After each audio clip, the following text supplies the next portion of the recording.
এজন্য আল্লাহ বললেন ওয়ালা সাউফা ইউতিকা রাব্বুকা, অচিরেই আপনার রব আপনাকে এমন এমন জিনিস দান করবে নবী, এগুলো পেয়ে আপনি খুশি হয়ে যাবেন। দাওয়াতি কাজ যখন শুরু করলেন, তিনি দেখলেন বিশ্বনবী খুব ভালো অ্যানালাইসিস করতে পারতেন।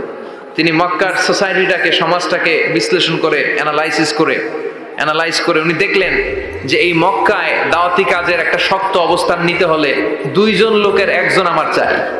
সুবহানাল্লাহ পড়েন। কি বিশ্লেষণ শক্তি, কি চিন্তা শক্তি!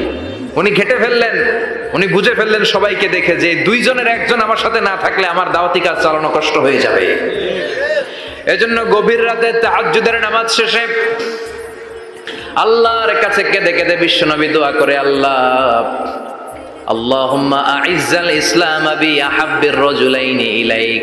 আল্লাহ 2 জন লোকের, যেই লোকটারে তোমার দরবারে মকবুল মনে হয়, ভালো লাগে, পছন্দ হয়, তাদের একজনকে ইসলামের ভেতরে ঢুকিয়ে দিয়ে ইসলামকে তুমি বিজয় দান করে দাও।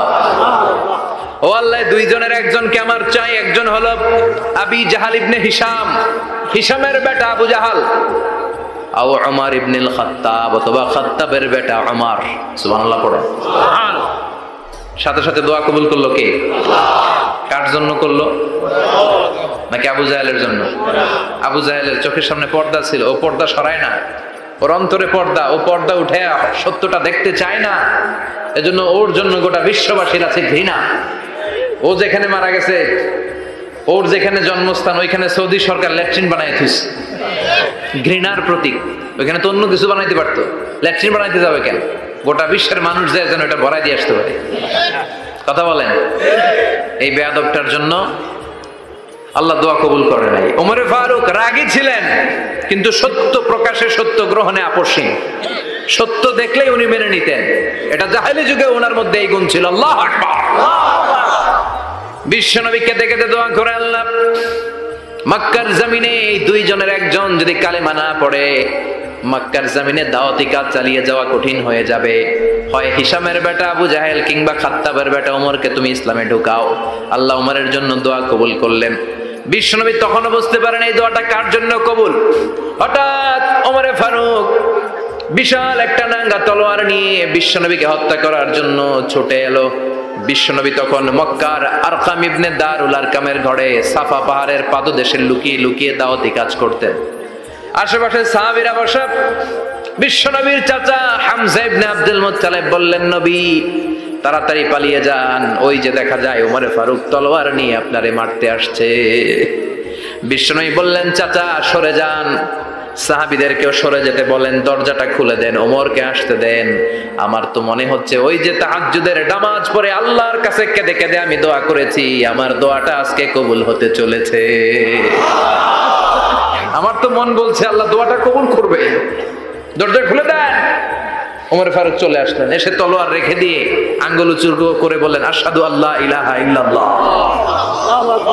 আশহাদু আন্নাকা মুহাম্মাদ রাসূলুল্লাহ। ঝিনুকের ভেতর লুকিয়ে থাকে যেমন মতি, ঝিনুকের ভেতর লুকিয়ে থাকে যেমন মতি, কালমা শাহাদাতে আছে আল্লাহর জ্যোতি, কালমা শাহাদাতে আছে আল্লাহর জ্যোতি। সুবহানাল্লাহ পড়েন। কি আল্লাহর জ্যোতি এসে ওমরে ফারুকের হৃদয়টাকে নুরানি করে দিল। তিনি তলোয়ার রেখে ঘোষণা দিলেন, আশহাদু আল্লা ইলাহা ইল্লাল্লাহ ওয়া আশহাদু আন্নাকা মুহাম্মাদ আব্দুল্লাহ ওয়া রাসূলুহু। বিশ্বনবী খুশি হয়ে গেলেন। ফাতারদা ওয়ালা সাউফা ইউতিকা রাব্বুকা ফাতারদা।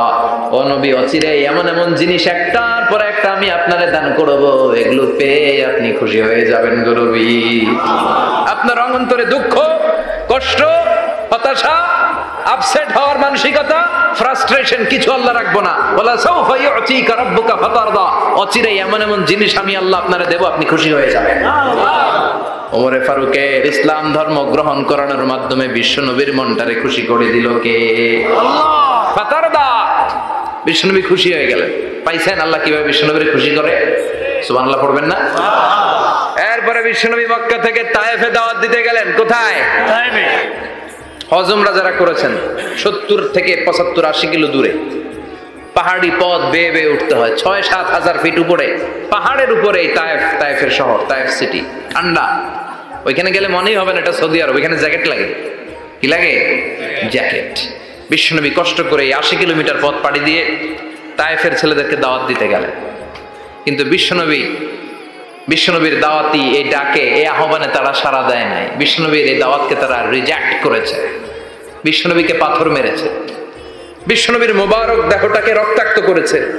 আমার নবীর এই সুন্দর দেহটা বেয়ে বেয়ে ঝরঝর করে রক্ত ঝরেছে। তায়েফের মাটি সাক্ষী, তায়েফের পাথর সাক্ষী। 3টা জায়গায় বিশ্বনবী বেহুশ হয়েছে। এখনো ওখানে গেলে স্থানীয় লোকরা বলে, বংশ পরম্পরায় ওরা জেনে এসেছিল যে এই জায়গাগুলোতে বিশ্বনবীকে আঘাত করা হয়েছে। এখনো লোকজন দেখায়, এখানে পড়েছিল বিশ্বনবী, ওখানে পড়েছিল, ওখানে পড়েছিল, ওই খেজুর বাগানে বিশ্বনবী লুকিয়েছিল, আজও ওখানে খেজুর বাগানই করে রাখছে ওরা। আল্লাহু আকবার পড়ে। খেয়ে না খেয়ে দিন প্রচারের কাজে নিজেকে দিয়েছ বিলিয়ে, তায়েফের কাফিরেরা চিনল না সে আলো, দুষ্ট ছেলেদের পিছু দিল লেলিয়ে। পাথরের আঘাতে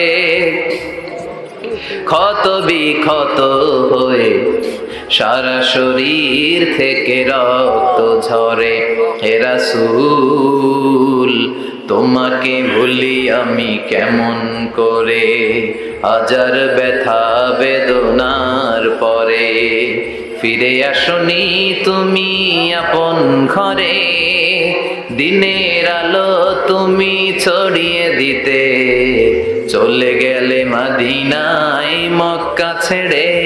হে রাসূল তোমাকে ভুলি আমি কেমন করে, হে রাসূল তোমাকে ভুলি আমি কেমন করে। ঠিক কি না? বিশ্বনবী কেঁদে কেঁদে হায়রান। আল্লাহর রসুলের উপর থেকে টের পাচ্ছে বিশ্বনবীর মনটা ভালো না। এত আশা নিয়ে ভরসা নিয়ে কোথাও জায়গা না পেয়ে তায়েফের এখানে আসলাম দাওয়াত দেওয়ার জন্য। তায়েফের ছেলেগুলো আমার দাওয়াত গ্রহণ করলো না। বিশ্বনবীর মনটা বড্ড খারাপ। বিশ্বনবী নামাজে দাঁড়িয়ে গেলেন। বিশ্বনবী নামাজে দাঁড়িয়ে তেলাওয়াত করছেন। পাশ দিয়ে একদল জিন বিশ্বনবীর পাশ দিয়ে চলে যাচ্ছিল। একদল জিন জাতি চলে যাচ্ছে, আর বিশ্বনবীর তেলাওয়াত শুনে তারা থমকে দাঁড়ায়। কিরে এত সুন্দর কোরআন, এরকম তো শুনি নাই। ইনি কে? খোঁজখবর নিয়ে দেখলেন ইনি বিশ্বনবী। সুবহানাল্লাহ পড়েন। তারপরে এরা ছুটে গেল এলাকায় যে এরা ঘোষণা দেয়া শুরু করলো, ইন্না সামি'না কুরআনান আজাবা ইয়াহদি ইলা রুশদি ফাআমান্না বিহি। নিশ্চয় আমরা আজীব চমৎকার কোরআন তেলাওয়াত শুনে এসেছি। এই তেলাওয়াত সাধারণ তেলাওয়াত নয়, এই আয়াত দুনিয়ার মানুষের বানানো আয়াত নয়। এই আয়াতগুলো পাঠিয়েছে কে? আল্লাহ। এই আয়াতগুলো ইয়াহদি ইলা রুশদি, হেদায়েতের দিকে মানুষকে পথ দেখায়। তাই আমরা যারা এই তেলাওয়াত শুনেছি, আমান্না বিহি, এই তেলাওয়াত শুনে, কোরআন শুনে, বিশ্বনবীর কণ্ঠে তেলাওয়াত শুনে আমরা সবাই ঈমান এনে মুসলমান হয়ে গেলাম। বিশ্বনবী তখনও জানে না জিনেরা যে মুসলমান হয়েছে। বিশ্বনবী নামাজ পড়ে যখন বসলেন, সাইয়েদনা জিবরাইল মারফত আল্লাহ বিশ্বনবীরে জানায়, ও নবী হতাশ হন কেন? হতাশ হবেন না, নিরাশ হবেন না, হাল ছাড়বেন না, ভরসা রাখবেন কার উপর? ও নবী হতাশ হন কেন? দাওয়াত দিতে এসেছিলেন তায়েফের যুবকদেরকে। তায়েফের যুবকরা দাওয়াত কবুল করে নাই তো কি হয়েছে? তার বিপরীতে অদৃশ্য জগতের একটা প্রাণী, জিন জাতি, তারা আপনার কণ্ঠের সুন্দর তেলাওয়াত শুনে কালিমা পড়ে মুসলমান হয়ে গিয়েছে গো নবী। বিশ্বনবীরে শোনায় দিলেন, ফাতারদা, বিশ্বনবী আবার খুশি হয়ে গেলেন। ওয়ালা সাউফা ইউতিকা রাব্বুকা। যেখানে বিশ্বনবীর মন খারাপ, বিশ্বনবীরে ভালো করার থেরাপি আল্লাহর জানা আছে না নাই? সুবহানাল্লাহ পড়ো। যেখানে বিশ্বনবীর মন খারাপ, সেখানে বিশ্বনবীর মন ভালো করে দেয় কে? এরপরে বিশ্বনবীর কলিজার টুকরা খাদিজাতুল কুবরা তাহেরা ইন্তেকাল করলেন। বিশ্বনবীর মনটা, হৃদয়টা আবার ভেঙে খান খান হয়ে যায়। খাদিজাতুল কুবরা তাহেরা ছিল বিশ্বনবীর প্রথম স্ত্রী। নিজের যত সম্পদ ছিল সব বিশ্বনবীর পায়ের সামনে ঢেলে দিয়েছে। সব ঢেলে দিয়েছে বিশ্বনবীর জন্য। উনিও স্ত্রী, আমাদের স্ত্রীগুলো স্ত্রী। পার্থক্য আছে না নাই? নিজের যা ছিল সব দিয়ে দিল স্বামীরে। বিশ্বনবী বলতেন, রুজিকতু হুব্বাহা। খাদিজাতুল কুবরার ভালোবাসা সহিহ মুসলিমের বর্ণনা, আল্লাহ আমার হৃদয়ের ভিতরে রিজিক হিসেবে দিয়েছে। দোয়া করলে আল্লাহর কাছে বলছেন, আল্লাহ কিয়ামতের কঠিন দিন, যেদিন বন্ধু বন্ধুরে চিনবে না, ভাই ভাইরে চিনবে না, পীর সাহেব মুরিদরে চিনবে না, মুরিদ পীর সাহেবরে চিনবে না, দলের নেতা কর্মীরে চিনবে না, কর্মী দলের নেতারে চিনবে না, ওই কঠিন বিপদের দিনে আমি আমার খাদিজারে যেন ভুলে না যাই। একটা মহিলাকে রব্বুল আলামিন আরশের উপর থেকে সালাম জানিয়েছেন, মহিলাটার নাম হলো খাদিজা। ইসলামের সর্বপ্রথম কালিমা পড়ে যেই নারীটা মুসলমান হয়েছেন তিনি হচ্ছেন খাদিজাতুল কুবরা তাহেরা। এই খাদিজাতুল কুবরা তাহেরা ইন্তেকাল করলেন, বিষ্ণুনবীর হৃদয়টা ভেঙে খান খান হয়ে যায়, হৃদয়টা ভেঙে যায়। এরপর চাচা আবু তালেব তিনিও ইন্তেকাল করলেন, বিশ্বনবীর হৃদয়টা মনটা বিষণ্ণ হয়ে যায়, চিন্তায় পেরেশান হয়ে যায়। ডানে বায়ে তাকিয়ে দেখে বিশ্বনবীর সাহায্য করার কেউ নাই, সব দিকে খালি শত্রু, সব দিকে বিশ্বনবীর দুশ্মন। কলিজার টুকরা স্ত্রী বাসায় নাই, শেল্টার দেওয়ার মতো চাচাও নাই। বিশ্বনবীর মনে হয় গোটা দুনিয়ায় যেন তার কেউ নাই। বিশ্বনবী আবার হতাশ হয়ে পড়লেন, কিন্তু বিশ্বনবী যদি হতাশ হয় ওনার মন ভালো করার একজন আছে, তিনি কে? আল্লাহ বললেন, জিব্রাইল যাও, আমার নবীর মন খারাপ, স্ত্রীর বিয়োগে বিশ্বনবী বিষণ্ণ, চাচা চলে গেল, বিশ্বনবীর হৃদয়টা ভেঙে খান খান হয়ে যায়। বিশ্বনবীরে বলো দুনিয়ায় থাকার দরকার নাই, ডেকে আমার আরশে নিয়ে আসো, আমার সাথে কথা বললে বিশ্বনবীর মন ভালো হয়ে যাবে। আমার সাথে কথা বললে নবীর মন ভালো হয়ে যাবে। সুবহানাল্লাহ পড়েন। কি নবী? উনার ভালো করা, মন ভালো করে দেয় আল্লাহর কাজ।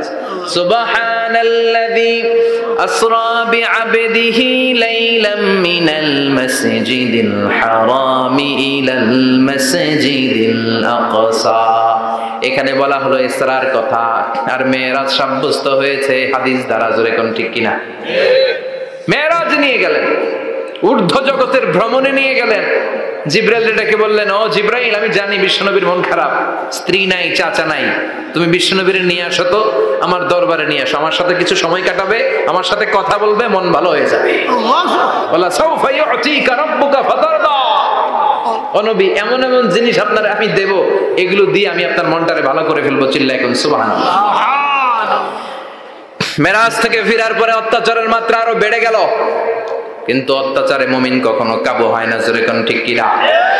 বিশ্বনবীরে বলা হলো, ক্ষমতার চেয়ার দেব, সুন্দরী নারী দেব, সম্পদের পাহাড় বানিয়ে দেব, শুধু কালেমার দাওয়াত বন্ধ করে দাও। বিশ্বনবী বললেন, তোমাদের 3 দফা, আমার শুধু 1 দফা। বিশ্বনবীর কয় দফা? বিশ্বনবী বললেন, লা ওয়াদাউ আশ-শামসা ফি ইয়ামিনি ওয়াল কামারা ফি ইয়াসারি। আকাশের সূর্যটা যদি ডান হাতে দাও, চন্দ্রটা যদি বাঁ হাতে দাও, যে কালিমার দাওয়াত দিতে আমি শুরু করেছি, এই দাওয়াতের রাস্তা থেকে কেউ আমার পিছনে সরাতে পারবে না, কেউ পারবে না। এই পথে আমি নেমেছি, এই পথের শেষ আমি দেখে ছাড়বো। বিশ্বনবীর প্রাইম রেসপন্সিবিলিটি হচ্ছে লিউযহিরাহু আলা দ্বীনি কুল্লি। মানব রচিত যত মতবাদ আর যত কথা আছে, যত ডক্ট্রিন আছে, সবকিছুর কবর রচনা করে কালিমার বিজয় আর কালিমার পতাকাকে পতপত করে উড়িয়ে দেওয়া। চিল্লা এখন ঠিক কিনা? থেকে আসার পরে অত্যাচার আরো বেড়ে গেল, মক্কায় থাকার সুযোগ নাই, কোথাও কেউ বিশ্বনবীর আশ্রয় দেয় না, যেখানেই যায় বিশ্বনবীর তাড়িয়ে দেয়। আবার বিশ্বনবীর মন খারাপ। আল্লাহ বলে, নবী চিন্তা করবেন না, মদিনাতে আপনার জন্য চমৎকার রাষ্ট্র আমি রেখে দিয়েছি, আপনি হিজরত করে চলে আসেন। বিশ্বনবী হিজরত করলেন, মদিনায় যে আবার মনটা প্রশান্ত হয়ে গেল। বিশ্বনবীর মনে চায় না বাইতুল মুকাদ্দাসে পড়তে, মনে চায় কাবার দিকে পড়তে। মুহূর্তের মধ্যেই মুকাদ্দাস থেকে কাবার দিকে কিবলা পরিবর্তন করে দিল কে? বিশ্বনবীরে খুশি করে দেয়া কার কাজ? ওলা সাউফা ইউতিকা রাব্বুকা। অচিরেই এমন এমন জিনিস নবী আপনার আমি দিব, আপনি খুশি হয়ে যাবেন, আপনার হতাশা থাকবে না। কিন্তু নবীর হতাশাও কাটে না, মদিনায় বসে আবার হতাশ, আবার কাঁদে, আর বলে, আল্লাহ আমার আগের উম্মতদেরকে কাউকে হায়াত দিয়েছো 2000 বছর, কাউরে দিয়েছো 3000 বছর, যারা কম পাইছে তারাও পাইছে 1000 বছর, ঠিক কিনা? যারা হায়াত পেয়েছে বেশি, তারা ইবাদত করার সুযোগ পেয়েছেও বেশি। ওয়া আমারু উম্মতি মা বাইনা 60 ইলা 70, কিন্তু আমার উম্মতের গড় বয়স হলো 60 থেকে 70। 60 থেকে 70 এর মধ্যে শেষ। যারা বয়সী পেল 60-70, কি আর ইবাদত করবে? আগের উম্মতরে এত বছর বেশি দিলা কেন, আমার উম্মতরে কম দিলা কেন? বিশ্বনবীর টেনশন আছে না নাই? আবার হতাশ, আহা আমার উম্মতের কি হবে? উম্মতি উম্মতি আজীবন কেঁদেছেন। আল্লাহু আকবার। বিশ্বনবী বললেন আমার উম্মতি মা বাইনা 60 ইলা 70, আমার উম্মতের গড় বয়স 60 থেকে 70 এর মধ্যে সব শেষ। বিশ্বনবী আবার কাঁদলেন, আল্লাহ আগের উম্মতেরা হায়াত পেত বেশি, আমার উম্মতের হায়াত কম, তারা ইবাদত করত বেশি, আমার উম্মতের কি হবে? আল্লাহ বললেন চিন্তা নাই, ইন্না আনজালনাহু ফি লাইলাতিল কদর ওয়া মা আদরাকা মা লাইলাতুল কদরি লাইলাতুল কদরি খায়রুম মিন আলফি শাহর। সুবহানাল্লাহ পড়ো। ও নবী, ওদেরকে হায়াত বেশি দিছি, কদর দেই নাই। আপনার উম্মতদেরকে হায়াত কম দিছি, কিন্তু লাইলাতুল কদর দিয়েছি। লাইলাতুল কদর খায়রুম মিন আলফি শাহর, 1000 মাসের চেয়ে সেরা। আপনার উম্মতেরা বয়স কম পেয়েছে ঠিক, কিন্তু কদরের রাতে এক রাত ইবাদত করলে 1000 রাতের ইবাদতের যে সওয়াব তার চেয়ে বেশি সওয়াব হয়ে যাবে। ফাতারদা, আবার নবী খুশি হয়ে গেলেন। সুবহানাল্লাহ কইবেন না? যেখানে নবীর মন খারাপ, নবীর মন ভালো করে দেয় কে? এরপর একটার পর একটা বিজয় বিশ্বনবীকে দিল কে? বদরের বিজয় দান করলো কে? আমাদেরকে বিজয় দেয় কে? বদরের বিজয়, উহুদের বিজয়, মক্কা বিজয়। সুবহানাল্লাহ পড়ে। মক্কা বিজয় হওয়ার পরে বিশ্বনবী গণধর্ষণ করছে নাকি? গণহত্যা, জেনোসাইড, হ্যাঁ, বাড়ি ঘর মক্কার সবার জ্বালাই দিয়েছিল আগুন দিয়ে। কি করছিলেন? ক্ষমা। বড় বড় যারা অপরাধী, এরকম কয়েকজন অপরাধীকে তিনি হত্যা করার নির্দেশ দিয়েছেন, যারা বড় অপরাধ, এদের ক্ষমা নাই, আল্লাহর কাছ থেকেও ক্ষমা নাই। চিল্লা এখন ঠিক কিনা? বাকি সবাইকে বললেন লা তাসরিবা আলাইকুমুল ইয়াউম ইযহাবু আনতুমুত তুলাকা, কোনো আক্রোশ নাই, যাও মিয়া, সব মাফ করে দিলাম। বিশ্বনবীর এই মাফের ঘটনায় ঐতিহাসিকরা অবাক হয়েছেন যে এটা কেমন নবী, কেমন লোক, যাকে অত্যাচার করলো, মারলো, ভিটেমাটি ছাড়া করলো, উনি যখন ওই এলাকায় বিজয়ীর বেশে আসলেন, প্রতিশোধ না নিয়ে ক্ষমা করে দিলেন। In the long history of the world, there is no instance of magnanimity and forgiveness which was shown by the last messenger Muhammad, when all of his enemies laid under his feet and he forgave them one and all.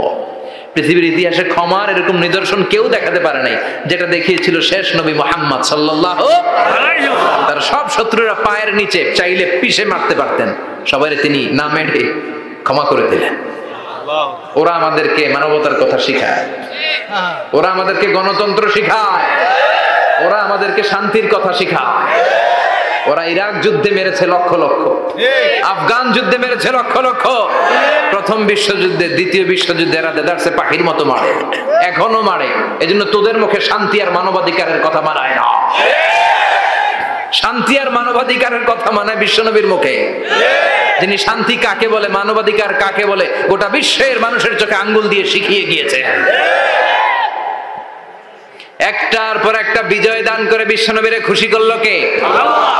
এরপর আল্লাহ বললেন নবী এখানেই শেষ না, আতি মুহাম্মাদানিল ওয়াসিলাতা ওয়াল ফাদিলা, আপনারে ওয়াসিলা দিলাম, ফাজিলাত দিলাম, ওয়াবা'আথু মাকামান মাহমুদা, এমন একটা জায়গা দিলাম যেই জায়গার উপর জায়গা নাই। মাকামে মাহমুদের উপর কোনো জায়গা আছে? একটা আছে, আল্লাহর আরশ। ওইটার পরে খালি একটা ক্লাস, ওই ক্লাসটা কার? তার মানে আল্লাহর পরেই আল্লাহ বিশ্বনবীর স্থান দিলেন, সৃষ্টির মধ্যে শ্রেষ্ঠ করে দিলেন। সুবহানাল্লাহ পড়া। এরপরে বিশ্বনবী আশ্বস্ত হতে পারেন না, বিশ্বনবীর হতাশা কাটে না। আল্লাহ বললেন নবী উম্মত নিয়ে ভাবার দরকার নাই, ইন্না আ'তাইনাকাল কাউসার ফাসাল্লি লিরাব্বিকা ওয়ানহার ইন্না শানিআকা হুয়াল আবতার। ও নবী, আমি আপনার হাউজে কাউসার দান করেছি। আপনার যে উম্মত ইসলামটা যেমন যেমন ছিল তেমন তেমন যারা পালন করেছে, তাদেরকে হাউজে কাউসার দিবে কে? আল্লাহ। বিশ্বনবী হাউজে কাউসার পিলাবে, উম্মতরা খেয়ে প্রশান্ত। এটা দুধের চেয়েও সাদা, সুবহানাল্লাহ পড়ে, বরফের চেয়েও ঠান্ডা, আবরাদ মিনাস সালজ আহলা মিনাল আসাল, মধুর চাইতেও মিষ্টি, আবিয়াদ মিনাল লাবান, দুধের চাইতে সাদা, আবরাদ মিনাস সালজ, বরফের চাইতেও ঠান্ডা। মান শারিবা মিনহা শুরবা লাম ইয়াজমা আবাদা, একবার যে এক ঢোক এই কাউসারের ড্রিঙ্কস খাইতে পারবে, আজীবনের জন্য গলার তৃষ্ণা মিটে যাবে। He will never be thirsty again, আর জীবনে তৃষ্ণা পাবে না।